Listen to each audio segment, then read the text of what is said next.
Last episode में हमने देखा था कि जिया और नियान दोनों बैठ करके जंगल में लंच कर रहे थे। तभी एक जंगली बंदर उनको परेशान करता है, उनका खाना उनके हाथ से छीन करके ले जाता है।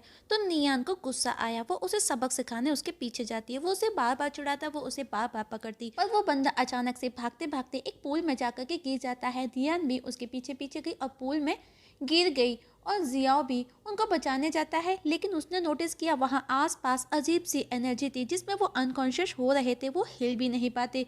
जियाओ उन दोनों को तो बचा लाया, पर वो खुद उस पूल में डूब जाता है क्योंकि वहाँ पर कोई तो एनर्जी थी जो उसे खींच रही थी। तो दोस्तों देखेंगे आज के एपिसोड में क्या होगा। तो चलिए स्टार्ट करते हैं। जियाओ को होश आया और वो बेहोशी बेबी नियांग मीन्स बड़ी सिस्टर, सीनियर सिस्टर उसे याद कर रहा था। तभी नियांग के फादर वहाँ आ गए और कहा वो प्रैक्टिस करने जा रही है, पर तुमको क्या हुआ था, तुम्हारे साथ ऐसा क्या हुआ, मुझे सुनना है। जियाओ हिचकिचाता है, वो पहले नहीं बताता। नियांग गुस्सा करते हुए बोला ऐसे क्यों कर रहे हो, मुझे बताओ आखिर हुआ क्या था। डरता हुआ जियाओ बोला एक जंगली बंदर की वजह से ये सब हुआ। और सीनियर सिस्टर मैं जंगल में हम जब लंच कर रहे थे तो वो जंगली बंदर आया, हमारा खाना ले गया, वो हमको चिढ़ा रहा था, जिस पर सीनियर सिस्टर को गुस्सा आया और वो उसे सबक सिखाने उसके पीछे गए। नियांग ने कहा क्या तुम लोग ठीक से प्रैक्टिस नहीं करते हो, जो एक जंगली बंदर ने तुम्हारी ऐसी हालत कर दी। और इस बात पर नियांग उस पर और ज़्यादा गुस्सा करता है कि वो बस समय पर बात कर रहे हैं। नियांग की वाइफ नियांग को शांत रहने का बोली और कहा क्या हुआ, अगर जंगली बंदर को ना मार सके आपको तो शुक्र मनाना चाहिए, आपको खुश होना चाहिए कि आपके दोनों बच्चे ठीक ठाक लौट आए। और उसने जिया को चेक किया जो कि बहुत ज़्यादा कमज़ोर लग रहा था, तो उसने उसे वहीं लिटा दिया और आराम करने का कह करके वो नियांग के पास आकर के नियांग को समझाने लगी। पर नियांग उस पर भी गुस्सा करता है कि वो दोनों अभी तक परफेक्ट नहीं हुए हैं। लेकिन अब वाइफ ने बताया कि जब मैंने उनको बैक वाटर पूल में देखा तो वहाँ पर कुछ भी अब नॉर्मल नहीं था, सब कुछ नॉर्मल था, मुझे कुछ समझ नहीं आया। वही हमें अब वापस से जंगली बंदर को दिखाया जाता है जिसके हाथ में वही स्टिक थी जो कि पुल में उसे मिली थी। जियाओ के पास आया वो और उसे कुछ नजर आया तो वो डर करके जियाओ के पास आया और उसके पीछे छिपने लगा। जियाओ भी डर करके उठ जाता है और उसे अपने पास से भगाने लगा। पर तभी वहाँ पर सिस्टर नियन आई जो उसी जंगली बंदर की तलाश में थी। वो उसे जियाओ के रूम में नजर आया तो अब जियाओ को उस मंकी को पकड़ने का बोली क्योंकि वो उसकी पकड़ में नहीं आ रहा था। साथ ही उसका पेट भी उस जंगली बंदर को देख करके भौंक रहा था। सीनियर सिस्टर ने पेट को बंदर को पकड़ने का बोला, पर बंदर उसके आगे वो स्टिक फेंकता है तो वो उसमें बिजी हो जाता है। नियांग गुस्सा करती है और जब पेट वो स्टिक उसके सामने ला करके रखता है तो वो अपना सर पकड़ लेती है। पर फिर भी नियान हाँ नहीं मानती और उस बंदर को पकड़ने अभी भी उसके पीछे पड़ी थी।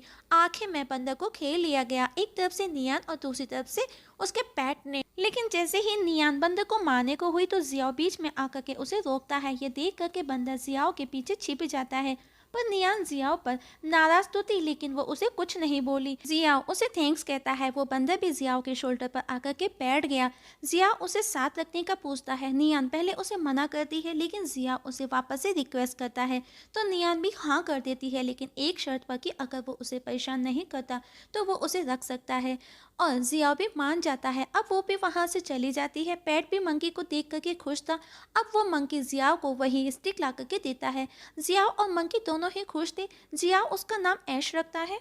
रात को ऐश जियाओ के रूम में ही सो रहा था जहाँ पर जियाओ बेटा कल्टीवेशन कर रहा था। उस दौरान उसके चारों ओर एक पावरफुल एनर्जी का ऑरा क्रिएट होने लगा जिसे वो कलेक्ट करके एक बॉल में कन्वर्ट करता है और वापस से धीरे धीरे उस बॉल को भी एब्जॉर्ब कर लेता है। इसके बाद में जियाओ खुश था क्योंकि आज वो जिस लेवल पर पहुंचा, जो एनर्जी उसे आज मिली उसे वो काफ़ी समय से करने की कोशिश कर रहा था, पर हर बारी वो फेल हो जाता। तो अब वो उसी को कंटिन्यू करने लगा ताकि वो उसे वापस से एब्जॉर्ब कर सके। नेक्स्ट सीन में हमें जियाओ के दोस्त जिन्नू को दिखाया जाता है जो कि काफ़ी गुस्से में था और स्वाड प्रैक्टिस करने में लगा हुआ था।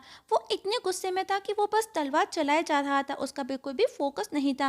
और तलवार चलाते चलाते अचानक से वो रुक गया और तलवार को देखने लगा। तभी उसका मास्टर वहाँ आ गया। उसने कहा गुस्सा नहीं, तुम्हारी तलवार को फोकस और तुम्हारे माइंड के अटेंशन की ज़रूरत है। तुम अभी डिस्ट्रैक्ट में हो, तुमको सबसे पहले खुद के माइंड को फ्री रखना होगा उस तलवार को सीखने के लिए। क्या तुम भूल गए मैंने तुमको क्या सिखाया? और कहता है किन्नू सेकमैन के हाथ में तलवार, मतलब कि तलवार कहीं भी जाए, पर तुमको तलवार को कंट्रोल करना आना चाहिए हर हाल में। यही तुम्हारे जीतने और हारने के मायने तय करती है। और अब खुद उसके हाथ से तलवार लेकर के उसे बताता है कि तलवार पर कैसे फोकस करना है। और अब दोनों मिलकर के प्रैक्टिस करते हैं। जिन्नू अपने मास्टर को देख करके हैरान था, क्योंकि उसके मास्टर ने एक ही स्ट्राइक में बड़े से पहाड़ के छोटे छोटे टुकड़े कर दिए, जो कि टूट करके बिखर गया था। और अब मास्टर जिन्नू से पूछता है, याद रखना स्वॉर्ड कल्टीवेशन दिमाग और दिल दोनों से करना होता है। अब मास्टर ने उसे प्रैक्टिस करने का कहा। जिन्नू भी अपने मास्टर को कॉपी करते हुए प्रैक्टिस करने लगा, पर मास्टर ने नोटिस किया कि वो अभी भी गुस्से में है, उसका अभी भी प्रैक्टिस पर फोकस नहीं है। ये देख करके मास्टर दौड़ करके उस पहाड़ से कूद जाता है जहाँ पर वो प्रैक्टिस कर रहे थे। जिन्नू दौड़ करके पीछे आया और डेड एंड पर आकर के खड़ा होकर के देखता है, लेकिन उसे मास्टर कहीं भी नजर नहीं आया। वहाँ सिर्फ हर तरफ घने बादल ही बादल छाए थे। लेकिन वो कंटिन्यू वॉच करता है, तो कुछ ही देर में उसका मास्टर उन बादलों को चीरता ऊपर हवा में आया, और इस समय वो काफी स्पार्क भी कर रहा था। मास्टर अब सडनली जिन्नू पर अटैक कर देता है। जिन्नू भी उसे बराबरी की टक्कर देता है, पर गुरु गुरु रहेगा, शिष्य शिष्य। वो जल्दी ही उसे हरा देता है और कहता है, रहम नाम की चीज़ की कभी भी उम्मीद ना करना। हमेशा अपने दिमाग और स्पीड का यूज़ करो, खुद को प्रूव करो, कभी हार मत मानो। तुमको मुझे अब साबित करना होगा कि तुम एक परफेक्ट स्वॉर्ड्समैन हो। और उसे वो अपनी तलवार दे देता है। उसने कहा, तुम ट्रैक चॉपिंग स्वॉर्ड को प्रूव करो।